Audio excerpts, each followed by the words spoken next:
Hello दोस्तों, welcome to my class. आज का हमारा टॉपिक है फ्रक्टोज की चक्रीय एवं फ्यूरेनोस संरचना। ठीक है, देखिए एक तो ग्लूकोज का चैप्टर, ये चक्रीय संरचना और पाइरेनोस संरचना, और फ्रक्टोज की चक्रीय एवं फ्यूरेनोस संरचना एग्जाम के पॉइंट ऑफ व्यू से बहुत ज़्यादा इम्पोर्टेंट है। ठीक है, तो हम इसको समझते हैं। अब देखिए फ्रक्टोज और ग्लूकोज का सूत्र सेम है। ठीक है, उसका भी सूत्र क्या है C6H12O6, और इसका भी सूत्र क्या है C6H12O6, लेकिन इनका जो संरचनात्मक सूत्र है उनमें अंतर है। ठीक है, ग्लूकोज में एल्डिहाइड समूह है, जबकि जो फ्रक्टोज है उसमें कौन सा है, कीटोन समूह। ठीक है, तो यहाँ पे हम देखेंगे फ्रक्टोज की संरचना, तो CH2OH, फिर C डबल बॉन्ड O यहाँ पे।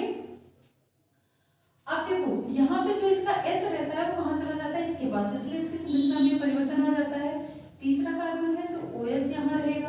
ठीक है, और H, फिर आपको HCOH, फिर HCOH, और यहाँ पे आपका CH2OH। ठीक है, अब देखो ग्लूकोज में किसमें परिवर्तन हो रहा था, पहले कार्बन और पांचवें कार्बन में। अब ये जो आपका फ्रक्टोज है इसमें परिवर्तन किसमें होगा, दूसरे कार्बन में, 1 2 3 4 5 और 6, दूसरे कार्बन में, और किसमें, पांचवें कार्बन में। ठीक है, तो जो इसकी अल्फा डी संरचना बनेगी।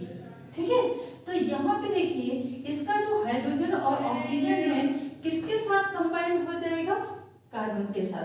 तो जो इसका डबल बॉन्ड है ऑक्सीजन का, हाइड्रोजन के जुड़ने की वजह से यहाँ से डबल बॉन्ड हट जाएगा, और यहाँ पे आपका क्या हो जाएगा, O और H। ठीक है, तो इसमें हम देखते हैं यहाँ पे CH2OH। ठीक है, इसको हम ऐसे लिख लेते हैं इस तरह, CH2OH C। ठीक है, पहला तो ये हो गया, ये दूसरा कार्बन। ठीक है, तो CH2OH हमने इसको इस तरह से लिख लिया, CH2OH। अब यहाँ पे आपका क्या जुड़ जाएगा, ये वाला हाइड्रोजन। ठीक है, तो यहाँ पे आपका क्या हो जाएगा, O और H। ठीक है, फिर अपन चलते हैं तीसरे कार्बन पे। तीसरा कार्बन आपको पता है कि OH किधर आएगा, इस साइड, OH H, फिर चौथा कार्बन, तो यहाँ पे सेम ऐसे H OH, फिर H C, यहाँ पे आपका क्या आ जाएगा, OH। ठीक है, अब यहाँ से चूंकि एक हाइड्रोजन कहाँ चला गया, इसके पास। ठीक है, तो यहाँ से हाइड्रोजन क्या हो जाएगा, हट जाएगा। ठीक है, अब ये जो ऑक्सीजन है, तो देखिएगा दोस्तों यहाँ पे ऑक्सीजन और दूसरे कार्बन के बीच में, नहीं, दूसरे कार्बन और पांचवें कार्बन के बीच में कौन जुड़ जाएगा, ऑक्सीजन। मतलब ये दोनों से साझेदारी करेगा। ठीक है, ध्यान रखना, कंफ्यूज नहीं होना। ग्लूकोज में पहला कार्बन और पांचवा कार्बन इनके बीच में साझेदारी होती है, जबकि जो आपका फ्रक्टोज है उसमें दूसरे कार्बन के बीच में और पांचवें कार्बन के बीच में ऑक्सीजन की साझेदारी होती है। रीजन क्या है कि जब यहाँ पे ऑक्सीजन नहीं जुड़ा रहता तो इसकी वैलेंसी कंप्लीट, जो इसका अष्टक है कार्बन का, वो कंप्लीट नहीं हो पाता है, इसलिए ये किससे साझेदारी कर लेता है, कार्बन से। ठीक है, तो इसका भी कंप्लीट हो गया। देखो 4 5 6 7 8, इसका भी 4 5 6 7 और 8। तो अब इसमें ये चीज देखनी है, OH किस साइड है, तो ये है राइट साइड। तो जब ये दाहिनी साइड हाइड्रोक्साइड ग्रुप रहेगा तो इसको हम क्या बोलेंगे, अल्फा डी फ्रक्टोज। ठीक है, अब यही OH जब कहाँ आ जाएगा, लेफ्ट साइड, तो हम इसको क्या बोलेंगे, बीटा डी फ्रक्टोज। ठीक है, तो यहाँ पे यहाँ पे क्या आ गया आपका, OH C और CH2OH, फिर C OH H, बाकी सब सेम ऐसे ही रहेंगे, 1 1 2 3 4 5। ठीक है, यहाँ पे आपका क्या आ जाएगा, CH2OH। ठीक है, तो अब यहाँ पे देखो दूसरा कार्बन, यहाँ पे ऑक्सीजन इससे जुड़ गया। अब देखो OH पहले राइट साइड था, अब कहाँ है, लेफ्ट साइड, तो इसको हम क्या बोलेंगे, बीटा डी फ्रक्टोज।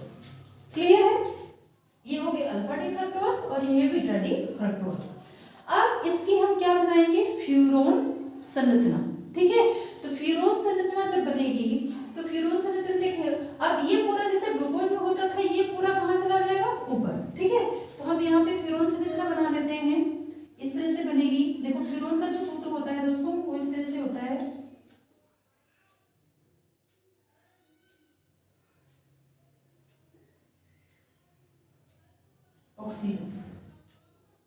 ठीक है, अब इसी तरह से आपका क्या बनेगा फ्यूरोन संरचना इसका। तो यहाँ पे देखते हैं,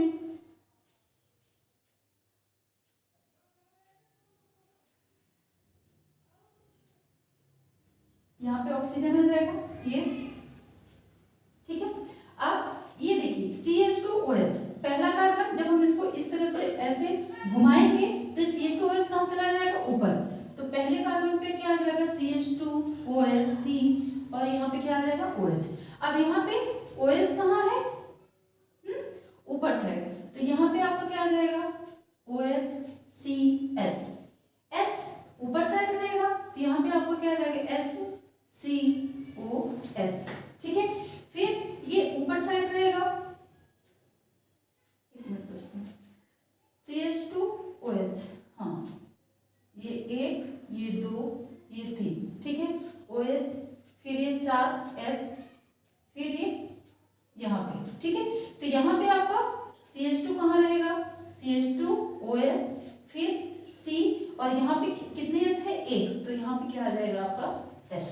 ठीक है, सिर्फ इसको बिल्कुल ऐसे क्या कर देना सीधा कर देना है, जिससे ये सारे जो इधर हैं, इधर वाले लेफ्ट साइड वाले वो कहाँ हो जाएंगे ऊपर, और राइट साइड वाले जो भी कंपाउंड है वो कहाँ चले जाएंगे नीचे। ठीक है, तो इसको हम क्या बोलेंगे दोस्तों अल्फा डी फ्रक्टोफ्यूरोन, फ्रक्टोफ्यूरोन।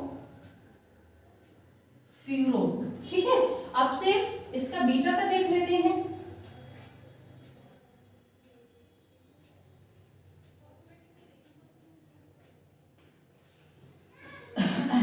तो बीटा का भी थोड़ा सा बड़ा स्ट्रक्चर बना लेते हैं।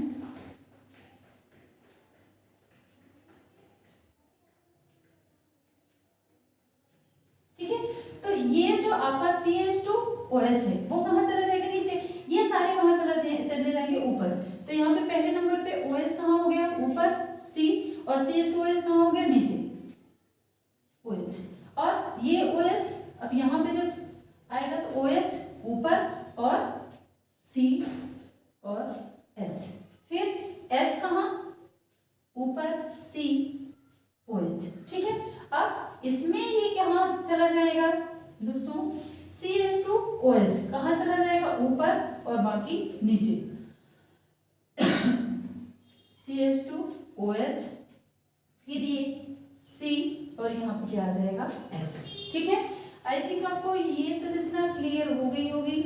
मैं अपनी तरफ से पूरा एफर्ट लगा रही हूँ कि बच्चों आपको समझ में आ जाए। ठीक है, अगर आपको कहीं भी कोई दिक्कत होती है, कोई डाउट होता है तो मुझसे जरूर पूछने की कोशिश करिएगा। ठीक है, तभी तो मुझे पता चलेगा ना कि जिस तरीके से मैं समझा रही हूँ आपको तरीका समझ में आ रहा है कि नहीं। जब आप कमेंट करेंगे ही नहीं तो मुझे समझ में नहीं आएगा कि तरीका सही है कि नहीं। ठीक है, वैसे मैं कोशिश करती हूँ कि मैं उस तरीके से समझाऊँ कि मेरे बच्चों को आसानी से समझ में आ जाए। ठीक है, तो यहाँ पे ये कौन सी होगी alpha D fructose, beta D fructose, और ये होगी फ्यूरोन संरचना। इसमें जबरदस्त ट्रिक ये है कि कुछ नहीं करना फ्यूरोन संरचना में। देखिए फ्यूरोन का आपको स्ट्रक्चर पता होना चाहिए कैसे बनता है, और ये जो आपका लेफ्ट साइड वाला भाग है इसको ऊपर कर देना है, और जो राइट साइड वाले भाग है उसको कहाँ कर देना है नीचे कर देना है। ठीक है, बाकी ये जो नीचे वाला CH2OH है ये ध्यान रखना है कि ये हमेशा कहाँ आता है ऊपर नीचे वाला। ठीक है, और ये तो अपने स्ट्रक्चर के हिसाब से आएगा, जैसे इसमें CH2OH ऊपर आ गया तो इसमें OH नीचे आ गया, OH ऊपर आ गया। ठीक है ना, तो आई थिंक ये टॉपिक आपका बिल्कुल क्लियर हो गया होगा। ठीक है, वीडियो अच्छी लगी हो तो वीडियो को लाइक शेयर एंड सब्सक्राइब करें। Thank you.